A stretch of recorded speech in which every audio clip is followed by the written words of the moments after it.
महाराष्ट्र में सब कुछ सामान्य नहीं है। लोकसभा चुनाव के ठीक एक साल पहले कद्दावर नेता शरद पवार और भतीजे अजित पवार के बीच दरार चौड़ी होती दिख रही है। कांग्रेस, एनसीपी, शिवसेना, उद्धव गठबंधन, महाविकास अघाड़ी भी संकट में दिख रहा है। इन तीनों ही मामलों में शरद पवार की भूमिका महत्वपूर्ण है। महाराष्ट्र की राजनीति का यह धुरंधर खिलाड़ी हर हाल में अपनी उपयोगिता बनाए हुए है। पहले शरद पवार अजित पवार के रिश्ते में दरार की बात यूँ तो यह बात अब सार्वजनिक हो चुकी है कि शरद पवार से जो अपेक्षा अजित पवार करते हैं उसे पूरा नहीं होने पर वे नाराज होते हुए देखे जाते हैं। इसकी शुरुआत कई बरस पहले हुई, पर यह विस्फोटक रूप में तब सामने आई जब अजित के बिना शरद पवार को भरोसे में लिए देवेंद्र फडणवीस के साथ शपथ ले ली। राजनीति के धुरंधर शरद पवार ने इस खेल को पलट दिया और अजित फिर चाचा के पास लौट आए। उद्धव ठाकरे के नेतृत्व में नई सरकार बनी तो एनसीपी उसमें शामिल हुई। फिर सब ठीक हो गया, लेकिन सरकार जाते ही अजित फिर बेचैन हुए। वे एक बार फिर भाजपा के संपर्क में हैं। जैसे ही खबर सीएम शिंदे को लगी तो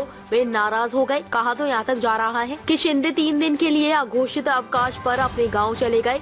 शरद पवार के इस्तीफे की घोषणा के साथ ही महाराष्ट्र की राजनीति में बड़ी चर्चा इस बात की है उसका उत्तराधिकारी कौन होगा। माना तो यह जा रहा है कि शरद पवार अपनी राजनीतिक विरासत अपनी बेटी सुप्रिया सुले को सौंप सकते हैं। बारामती से 3 बार की सांसद सुप्रिया को लेकर माना जा रहा है कि वह राष्ट्रीय राजनीति में बड़ी भूमिका निभाने को तैयार भी है। पवार की घोषणा के साथ ही सुप्रिया सुले पार्टी में काफी सक्रिय भी हो गयी है। वही कहा जा रहा है कि उनके चचेरे भाई अजित पवार धीरे धीरे हाशिए पर आ गए हैं। हालांकि सुप्रिया सुले ने फिलहाल पार्टी चीफ शरद पवार से अपने फैसले पर पूर्ण विचार का आग्रह किया। बावजूद इसके राजनीतिक हल्के में कयासबाजी तेज हो गई है। इसकी वजह भी है। दरअसल बीते कुछ वर्षों में जिस प्रकार शरद पवार के वरदहस्त तले सुप्रिया सुले का उत्थान हुआ है और पार्टी में महत्वपूर्ण जिम्मेदारियां संभालने लगी हैं। माना जा रहा है कि यह सारी कवायद पहले से ही उनकी ताजपोशी के लिए हो रही थी। पार्टी की ओर से लगातार वह शिंदे सरकार पर हमलावर थी और केंद्र सरकार को भी जवाब दे रही थी। खुद पवार ने भी 2 साल पहले एक मराठी अखबार को दिए इंटरव्यू में स्वीकार किया था कि सुप्रिया सुले अब पार्टी में बड़ी भूमिका के लिए तैयार है।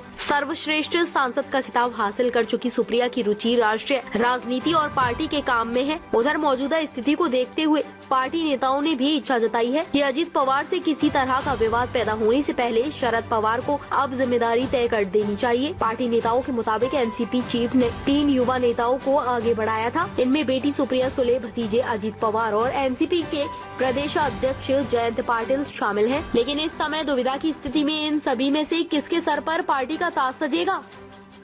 ताज़ा खबरों से जुड़े रहने के लिए हमारे चैनल को सब्सक्राइब करें और बेल आइकन को दबाना ना भूलें ताकि हर खबर की नोटिफिकेशन आपको मिलती रहे।